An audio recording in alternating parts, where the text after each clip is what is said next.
5:47 a.m. on August 8, 1941, 24-year-old Lyudmila Pavlichenko crouched behind a stack of rubble in Bielyaivka, Ukraine, watching a German sniper prepare to kill the Soviet soldier hiding 40 meters to her left. History student, 4 months in the Red Army, 0 confirmed kills, 309 to go. The Wehrmacht had sent 3 full divisions to take Odessa, 150,000 German soldiers advancing. Soviet forces were outnumbered 3-1, and Lyudmila had just volunteered to become a sniper in a unit that was losing soldiers faster than they could train them. She'd been on the front lines for 6 hours. No sleep, no food, just her Mosin Nagant rifle, 40 rounds of ammunition, and a death wish wrapped in patriotic fury. Her university in Kiev had been bombed 11 days earlier. 73 students killed. Her professor, Der Anatoly Vulov, buried under the rubble for 2 hours before they pulled his body out. Her best friend Natasha died in the library. Fire consumed the building. Natasha couldn't get out. Lyudmila had enlisted the next morning. The recruiting officer told her to become a nurse. Women belonged in medical units, not infantry. Lyudmila told him she'd been shooting since she was 14. Marksman scores in youth shooting club, top tier in regional competitions. The officer laughed, said shooting targets wasn't combat. Combat was blood, screams, death. Women couldn't handle it. Lyudmila told him to test her. The officer gave her a rifle, pointed at a fence post 100 meters away. She put 5 rounds through the center. The officer stopped laughing. She was assigned to the 25th Rifle Division as a sniper. That was 4 months ago. Now, she was in Ukraine watching Germans kill her comrades, and she hadn't taken her first shot yet. The German sniper was 280 meters away, positioned behind a destroyed farmhouse wall. Lyudmila could see his helmet through a crack in the masonry. He was tracking the Soviet soldier, waiting for him to move.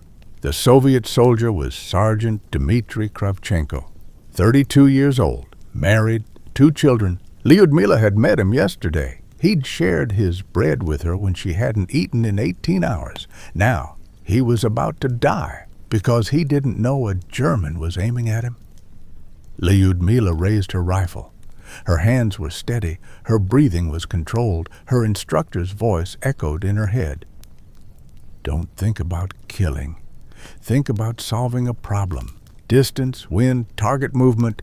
It's mathematics, not murder. Chile meters, light crosswind from the west, target stationary. She adjusted for windage, settled the crosshairs on the crack where the German's helmet showed. Her finger touched the trigger. This was the moment that would define everything. Either she could kill or she couldn't. Either she was a soldier or she was a student pretending to be one. She squeezed. The Mosin Nagant kicked against her shoulder. The sound cracked across the battlefield. Through her scope, she saw the German's helmet jerk backward, then disappear. Kravchenko looked around, confused. Didn't know what had just happened. Lyudmila chambered another round, scanned for threats. Nothing moved. She'd just killed her first German soldier, felt nothing. No guilt, no satisfaction, just the immediate question, where's the next one? That was August 8th. By May 1942, Lyudmila Pavlichenko would have 309 confirmed kills, including 36 enemy snipers. She would become the deadliest female sniper in history. And the unconventional tactic that made it possible was something Soviet doctrine explicitly forbade. She used herself as bait. The first sniper Lyudmila lost was Lieutenant Anna Morozova. August 9th, Morozova had been a sniper for 8 months. 47 confirmed kills.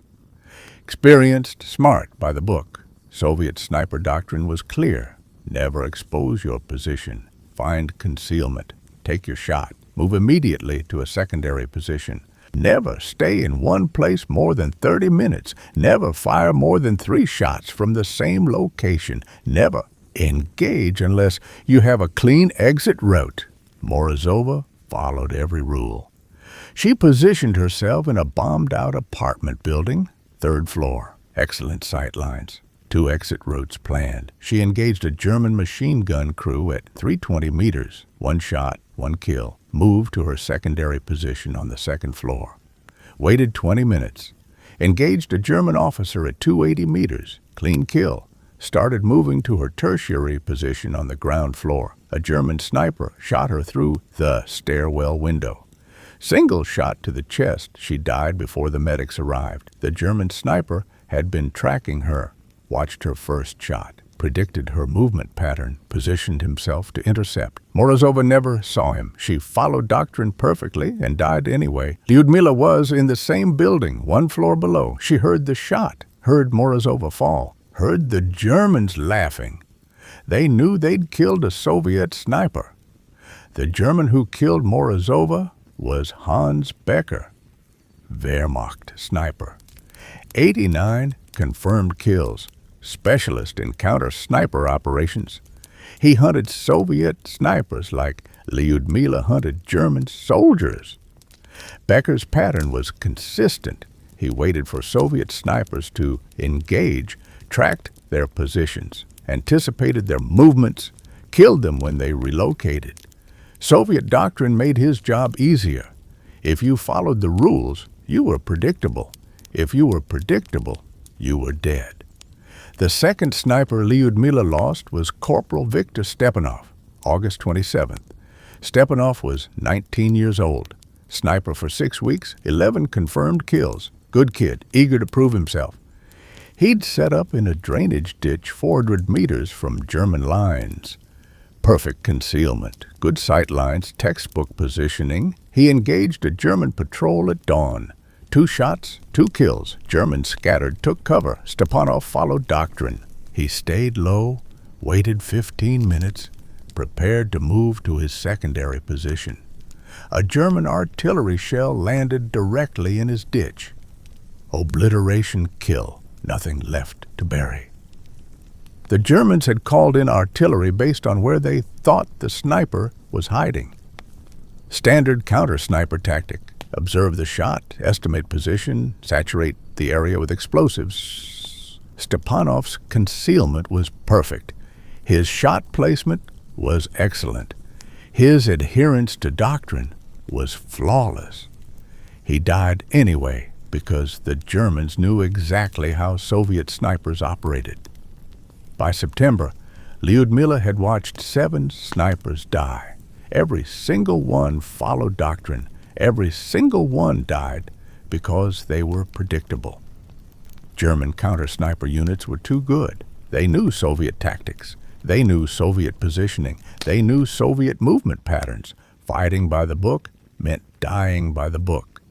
Lyudmila studied how each engagement developed. Same pattern every time. Soviet sniper takes position, engages target. Germans triangulate the shot. Counter-sniper or artillery responds. Soviet sniper dies or retreats. The problem wasn't marksmanship. Soviet snipers could shoot. The problem was that they fought defensively, waited for targets, took shots when opportunities appeared, followed doctrine, never initiated, never controlled the engagement, never made the Germans react to them. German snipers, especially the experienced ones like Becker, hunted actively. They didn't wait for targets. They created them. They forced Soviet snipers to expose themselves, then killed them. Lyudmila needed to reverse that dynamic. Stop being prey, become predator. But Soviet doctrine was explicit. Concealment is survival, exposure is death. Never compromise your position. Never give the enemy a target.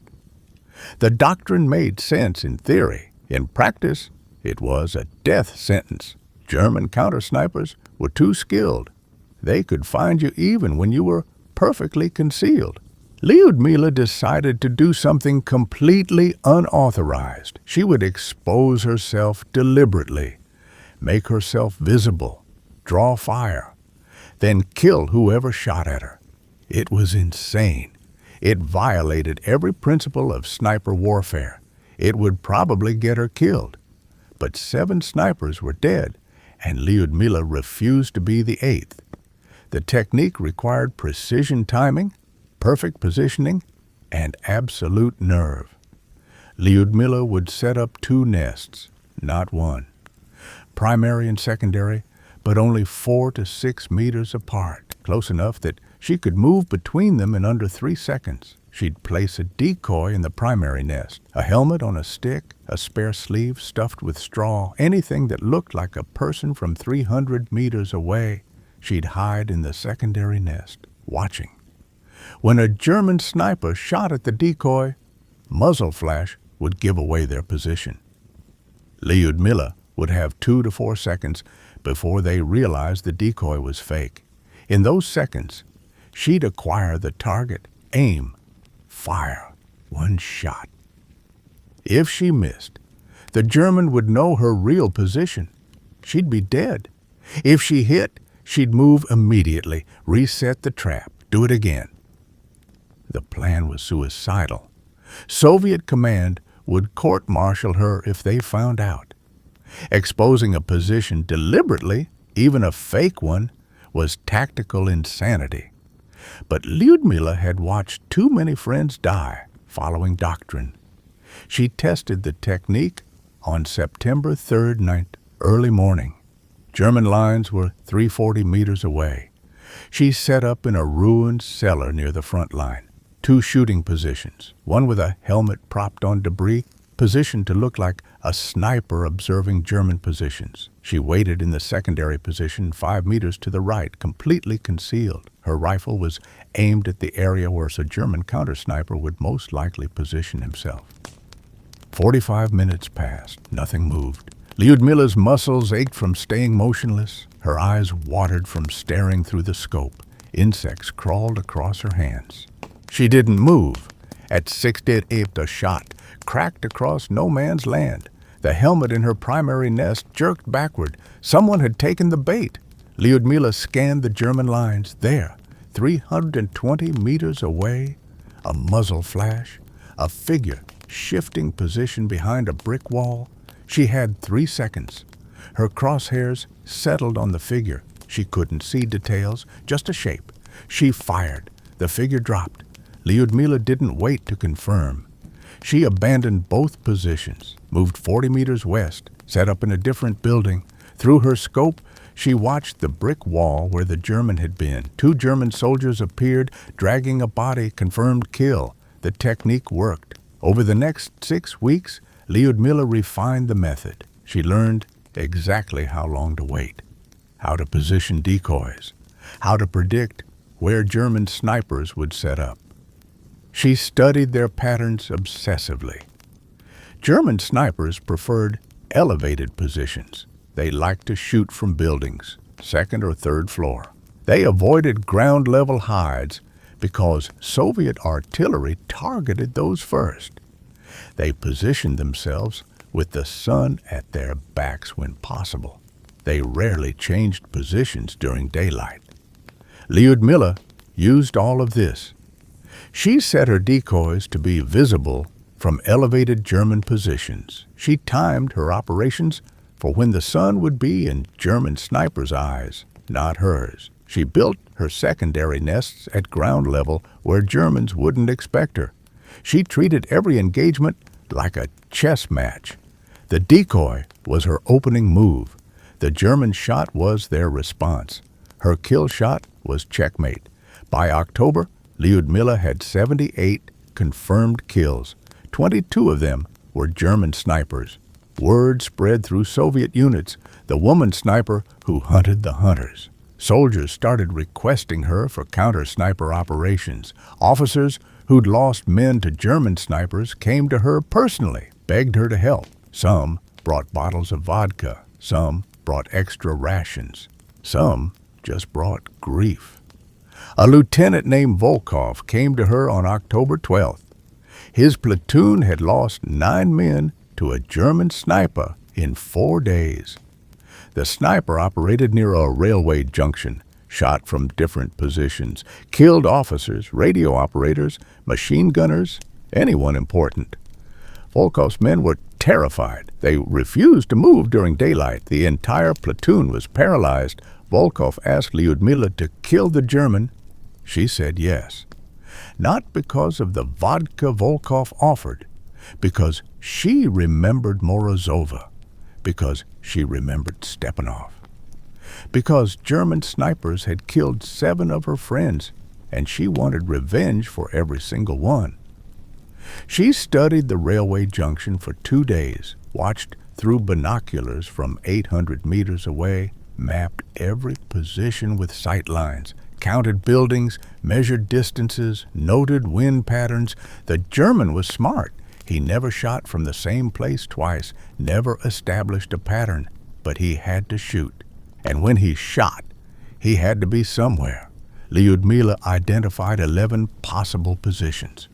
Too many to watch simultaneously. She needed to force the German to reveal himself. She set up 5 meters from where Volkov's men congregated, made a decoy that looked like a Soviet officer, put it in a position where it would be visible from 8 of the 11 possible German positions. Then she hid 12 meters away, rifle aimed at the most likely German location, 6:30 a.m. The decoy stood in the open for 40 minutes. Nothing happened. Lyudmila stayed motionless. Her legs cramped. Her back ached. She didn't move. At 7:11 a.m., the shot came. The decoy's helmet spun away. Lyudmila saw the muzzle flash, 420 meters. Inside a train car, the German had positioned himself inside a destroyed boxcar. Brilliant hiding spot. Lyudmila had considered it unlikely because the boxcar was exposed to Soviet artillery, but the German had calculated that Soviet forces wouldn't waste shells on a single boxcar. He'd been right. Until now. Lyudmila adjusted for distance and wind. The German was moving inside the boxcar. She could see his shape through the open door. She had maybe 5 seconds before he realized the decoy was fake. She fired. Through her scope, she saw the German jerk backward. He didn't fall. He stumbled. She'd hit him, but not fatally. He was wounded, trying to escape. She chambered another round, fired again. The German dropped. Volkov's men moved in afterward, found the German dead inside the boxcar. 2 shots, one through the shoulder, one through the head. His logbook listed 67 confirmed kills. Volkov asked Lyudmila how she'd known where he was. She said she didn't. She just made him shoot first. Then she killed him. Simple mathematics. Volkov said it wasn't mathematics. It was courage or insanity, probably both. German units put a bounty on her, 100 Reichsmarks for whoever killed the Russian girl, then 500, then 1,000. The price kept rising as her kill count climbed. German propaganda broadcasts mentioned her by name, called her the Devil Woman, said she was a myth, said no woman could kill that many Germans, said she was Soviet propaganda, said if she was real, she was probably a man disguised as a woman. Lyudmila heard the broadcasts. Other soldiers told her what the Germans were saying. She found it funny. The Germans were so terrified of her they couldn't believe she existed. Their denial was proof of her effectiveness. Lyudmila didn't care what they said. She cared that they were scared. Scared enemies made mistakes, and Lyudmila was there to punish every mistake. She started leaving signatures, small things, a piece of ribbon tied near her shooting position after she'd left. A playing card placed on a dead German sniper's chest. Red Queen, the Red Queen of Death. Soviet propaganda loved it. Newspapers published stories about Lady Death, who taunted German snipers before killing them. Lyudmila never confirmed or denied the stories. Let them believe what they wanted. Belief created fear. Fear created mistakes. Mistakes created opportunities. And opportunities created confirmed kills. The engagement that made her legendary happened on November 7th. German forces were pushing hard on Sevastopol. Soviet defenders were holding by their fingernails. The siege was brutal. Food was running out. Ammunition was rationed. Medical supplies were nearly gone.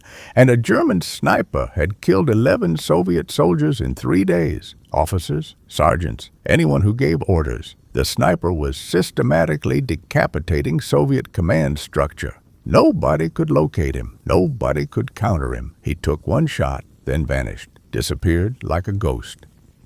Soviet command was desperate. Major Chernov called Lyudmila to headquarters, showed her photographs of the dead, entry wounds, perfect placement. Every shot was fatal, no wounded, just dead. The German was exceptionally skilled. Chernov said the entire command structure was paralyzed. Officers were afraid to show themselves. Sergeants were refusing to give orders in the open. The sniper was winning through terror. He wasn't just killing people. He was destroying morale. Soviet command asked Lyudmila to find him. They gave her 48 hours. If she couldn't kill him, the entire sector might collapse. Commanders would refuse to lead. Units would fragment. The German offensive would break through. 48 hours. One sniper against another. Winner takes the sector. Loser dies. Lyudmila accepted. She had no choice. This was what she trained for. This was why she existed on this battlefield, to kill German snipers, to be better than them, to prove that courage and innovation could defeat experience and skill. She studied the kill locations, all within a 400-meter radius, all during early morning between 5:45 and 7:30 a.m., all single shots to the head or chest.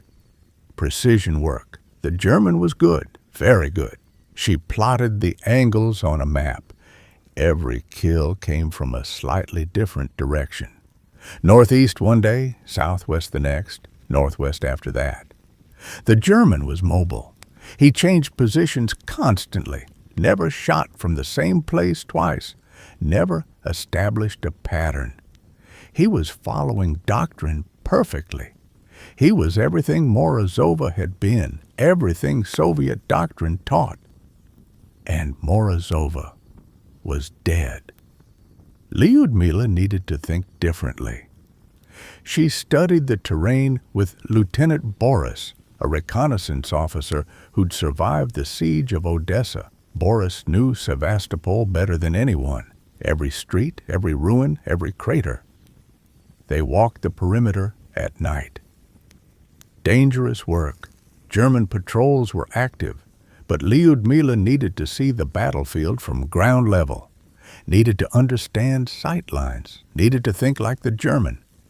The area was urban ruins, collapsed buildings, rubble streets, shell craters everywhere, 1,000 hiding places. The German could be anywhere, but he had to see his targets, which meant he needed sight lines.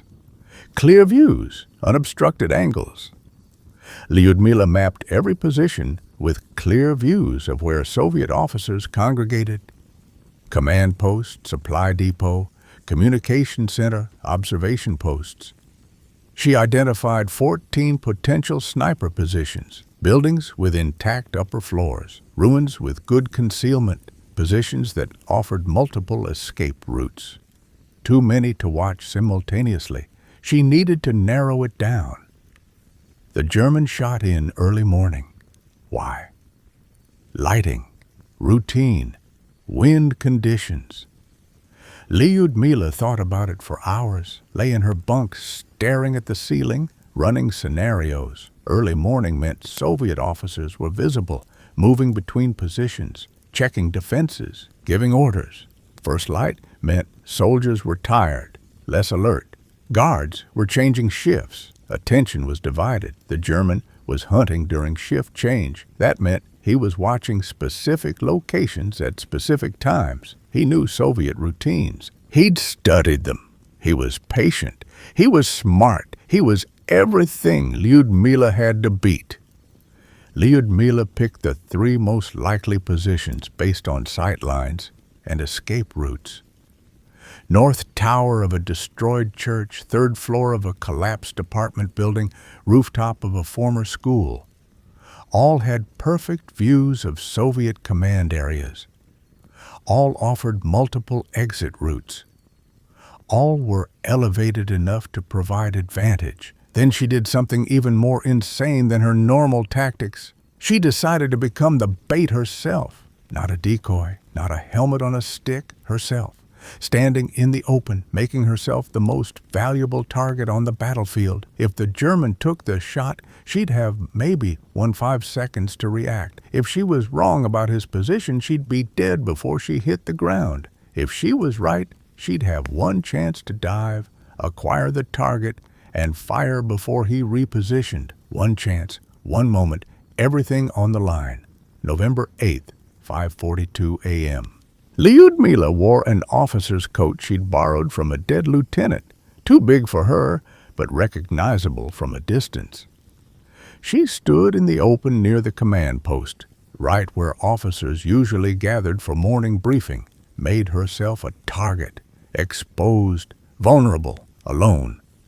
Her rifle was 4 meters away, propped behind rubble, aimed at the most likely German position, the destroyed church tower. If she was wrong about the location, she'd be dead before she could react. If she was right, she'd have maybe 2 seconds to dive, grab the rifle, acquire the target, fire.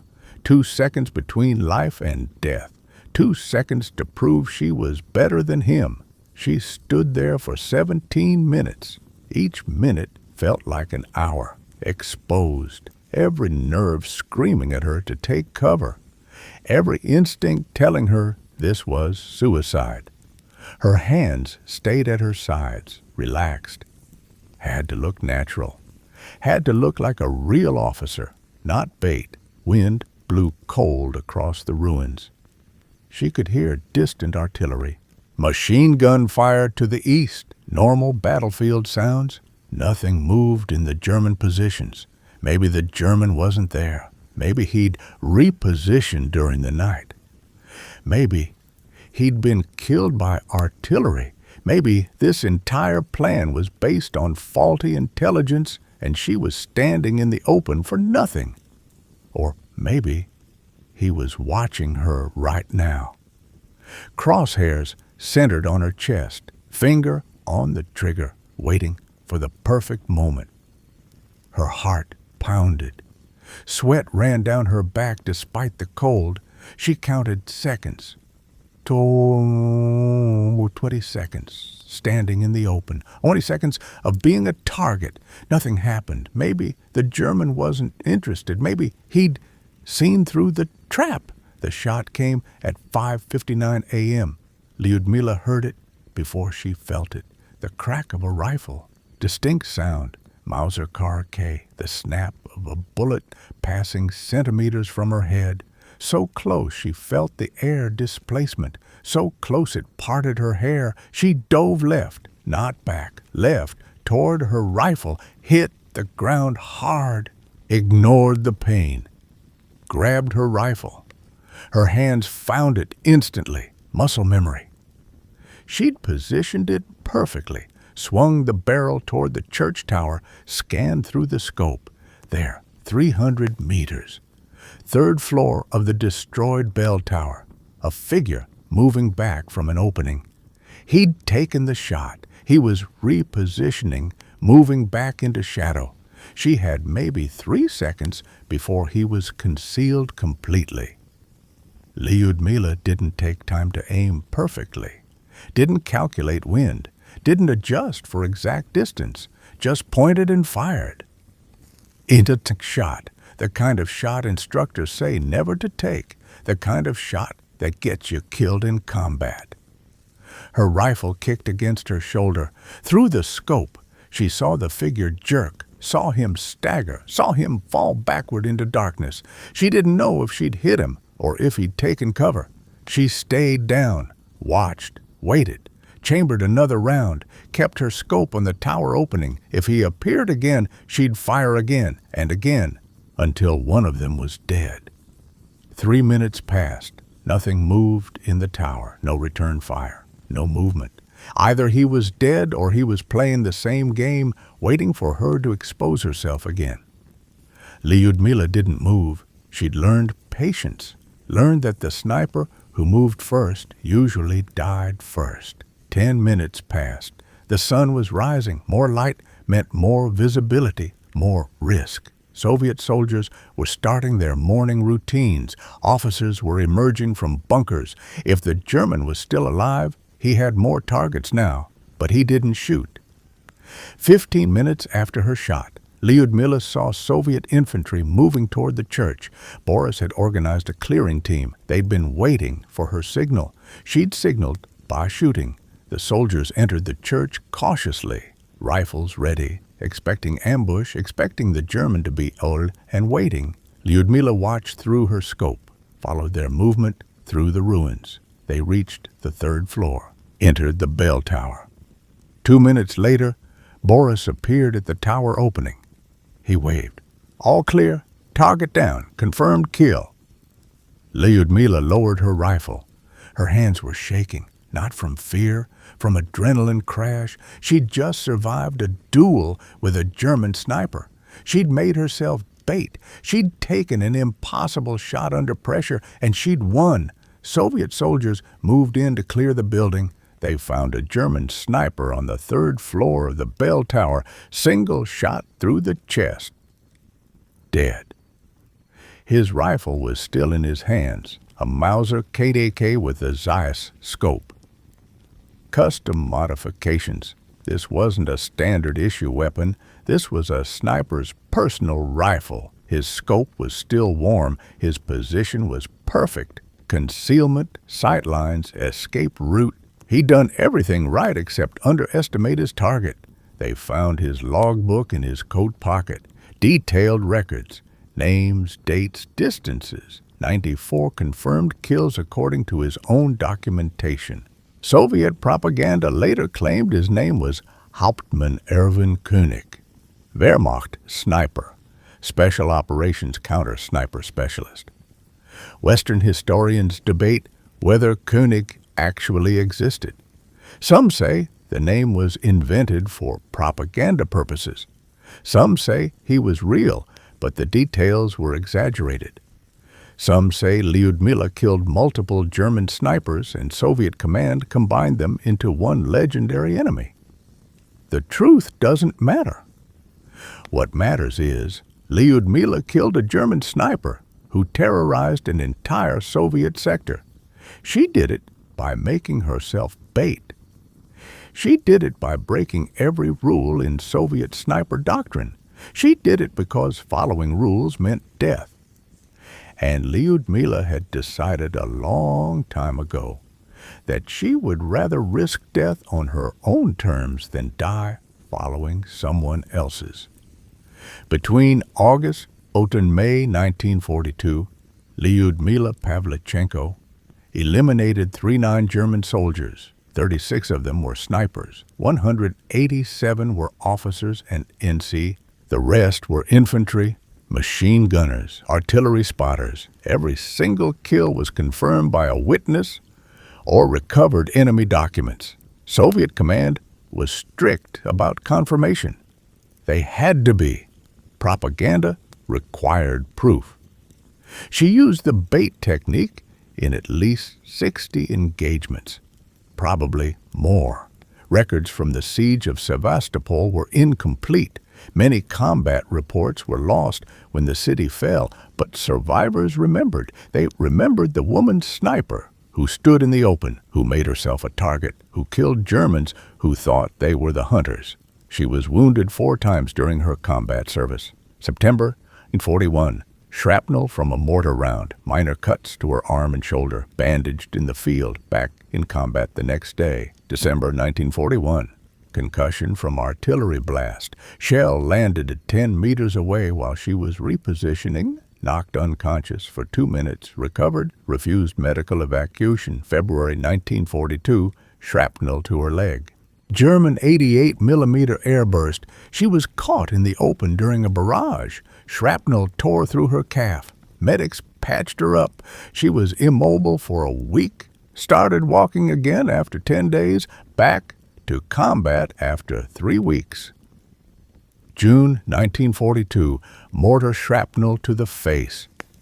This was the injury that ended her combat career. Soviet bombardment of German positions, counter-battery fire, German mortar rounds walked across her sector.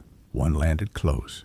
She was in a shallow trench, not deep enough. Shrapnel fragments hit her face, cut her cheek, damaged her eye, fractured her jaw. Blood everywhere. Medics thought she'd die from shock. She didn't. Field hospital stabilized her. Military hospital in Sevastopol performed surgery. Doctors saved her eye. Her face would scar, but she'd survive. The injury wasn't immediately life-threatening, but Soviet command made a decision. She was too valuable, too famous, too important for propaganda. Her kill count was already legendary, 309 confirmed. More than any other Soviet sniper at that point in the war. More than most snipers would achieve in the entire war. If she died now, it would be a propaganda disaster. Better to pull her from combat, use her for morale, show her to the world, prove that Soviet women could fight. Soviet command pulled her from the front in July 1940. She was 25 years old. She'd been in combat for 11 months, 309 kills, 4 wounds, 0 losses of nerve, 0 breakdowns, 0 requests to be reassigned. She wanted to stay. She argued with her commanders, said she could still shoot, said her injuries were superficial, said Soviet forces needed experienced snipers. Command said no, orders were orders. She was going on tour, first to Moscow, then to Britain, then to the United States. A goodwill tour, show the Allies that Soviets were fighting hard, show them that even Soviet women were warriors, build support for a second front. Lyudmila hated it. She was a soldier, not a performer. But she followed orders. She went to Moscow in August 1942, gave speeches, met with Communist Party officials, was awarded the Hero of the Soviet Union Medal, the country's highest honor. She was the first woman in Soviet history to receive it. Newspapers published her story. Pravda ran a front-page article. Lady Death, the woman who killed 309 fascists. Radio broadcasts featured interviews. She described her techniques, talked about using decoys, about dual nest tactics, about hunting German snipers, about making herself bait. Military strategists took notes. Her methods started being taught in Soviet sniper schools. The formal doctrine began to change. Aggressive tactics, psychological warfare, using the enemy's expectations against them. Lyudmila's innovations became official Soviet sniper doctrine by 1943. In September 1942, she traveled to Britain, met with Winston Churchill. He asked her about combat, about killing, about what it felt like to shoot 309 people. She told him it felt like mathematics. Distance, wind, target movement. Solve the equation. Pull the trigger. Churchill said he didn't believe her. Said she must feel something. Guilt. Pride. Something. Lyudmila said she felt tired. That was all. Just tired. In October 1940, she traveled to the United States. This trip changed everything. She met Eleanor Roosevelt, the First Lady. Roosevelt was fascinated by her. A woman warrior, a feminist icon, living proof that women could do anything men could do. Roosevelt arranged for Lyudmila to speak at rallies, dozens of them. New York, Chicago, San Francisco, Washington. Everywhere she went, thousands of people came to hear her. American newspapers called her the most dangerous woman in the world. Magazines published profiles. Photographers followed her everywhere She became famous, not in the Soviet Union where she'd been just another soldier, in America where she was exotic, mysterious, a female sniper, an impossibility. American women loved her. She represented something they couldn't be. Women couldn't serve in combat in the U.S. military. But here was Lyudmila, 309 kills, proof that women could fight, proof that gender didn't determine capability. American military officers were skeptical. They questioned her kill count, said it was propaganda, said no one, man or woman, could kill 39 enemy soldiers in 11 months. Lyudmila didn't argue. She let her record speak. Soviet command had confirmed every kill, witnesses, documents, physical evidence. The numbers were real. The U.S. War Department eventually verified her claims through their own intelligence, cross-referenced her kills with German casualty reports. The numbers matched. She wasn't lying. She really had killed 309 Germans. The tour lasted 6 months. By the time it ended in early 1940, Lyudmila was exhausted. She'd given hundreds of speeches, met thousands of people, smiled for thousands of photographs. She'd become a symbol, and she hated it. She wanted to go back to the front, back to Sevastopol, back to where she mattered. But Sevastopol had fallen in July 1942. The siege had ended. Soviet forces had been evacuated or captured. The city was German now. There was nothing to go back to. Lyudmila returned to the Soviet Union in March 1940. Soviet command assigned her to training duty. She would teach new snipers, pass on her knowledge, her techniques, her innovations. She would create the next generation of Soviet snipers. She taught at multiple training facilities, Leningrad, Moscow, Kiev, hundreds of students. She taught them everything: how to build duel nests, how to use decoys effectively, how to predict enemy sniper positions, how to think like the enemy, how to make yourself the predator, not the prey. Some of her students became legendary themselves. Vasily Zaitsev studied her techniques, adapted them, used them at Stalingrad. His 25 confirmed kills made him the second most successful Soviet sniper of the war after Lyudmila. Other students went on to train more snipers. The knowledge spread.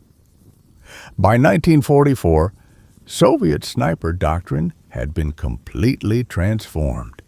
The defensive, concealment-focused approach was gone, replaced by aggressive, psychological tactics, hunting tactics. Soviet snipers weren't hiding anymore. They were hunting, and it worked. German casualty rates from sniper fire increased dramatically between 1940 and 1945. Soviet snipers were killing more German soldiers than ever before. More importantly, they were surviving. Sniper casualty rates dropped. Soviet snipers were living long enough to become experienced, to pass on knowledge, to train others. The doctrinal change saved thousands of Soviet lives. And it all started with Lyudmila deciding to use herself as bait. After the war, Lyudmila struggled with what she'd done. 309 confirmed kills. 309 people who died because she'd been better at solving the mathematics of death. In interviews, she said she'd never enjoyed killing. She'd done it because fascism had to be stopped, because her country was invaded, because her friends were dying. She said every kill haunted her, every face she'd seen through her scope. She said she remembered them all. Lyudmila married twice, had one son, lived quietly in Kiev, the same city where her university had been bombed in 1941. She died on October 10th. She was 58 years old. Stroke. The Soviet Union gave her a hero's funeral. She was buried with full military honors. Her obituary listed her as Lyudmila Pavlichenko, Soviet sniper, hero of the Soviet Union, 309 confirmed kills. Western media barely covered her death, Cold War politics. By the 1970s, her story had been forgotten outside the Soviet Union. Inside the Soviet Union, she was legend. Schools taught about her, books featured her, movies portrayed her. But the real Lyudmila, the one who broke doctrine, who used herself as bait, who reinvented how snipers fought, that version was lost in propaganda. Today, Lyudmila's story exists in fragments. Military histories mention her kill count. Feminist writers cite her as proof women can excel in combat. Russian nationalists claim her as a patriotic icon. But few people understand what she actually did. She didn't just shoot Germans. She revolutionized sniper tactics. She proved that aggression could defeat skill, that psychological warfare was as important as marksmanship, that sometimes the only way to survive was to make yourself the target. Her technique, using decoys and dual nests, is now standard in modern sniper training. The U.S. Marine Corps Scout Sniper School teaches variations of her methods. The British SAS includes her tactics in counter-sniper doctrine. Israeli Defense Forces study her engagements as case studies in urban warfare. None of these organizations mention her by name. None credit her specifically. The tactics have been absorbed into general doctrine, divorced from their creator. But if you visit the Central Museum of the Armed Forces in Moscow, you can see Lyudmila's Mosin Nagant rifle, the same rifle she used for all 3-9 kills. It's displayed in a glass case with a plaque that reads, Rifle of Junior Lieutenant Lyudmila Pavlichenko, deadliest female sniper in history. The rifle still has her adjustments, the scope she calibrated, the stock she carved her initials into. Next to it is a photograph. Lyudmila at 24 years old, standing in front of a ruined building in Odessa, rifle in her hands, eyes staring directly at the camera. She looks tired, determined, unbroken. That photograph is Lyudmila's real legacy. Not the propaganda, not the medals, not the 309 confirmed kills. The legacy is this. When the rules meant death, she broke them. When doctrine failed, she invented new doctrine. When 7 friends died following orders, she decided to survive on her own terms. And in doing so, she saved thousands of Soviet soldiers who would never know her name.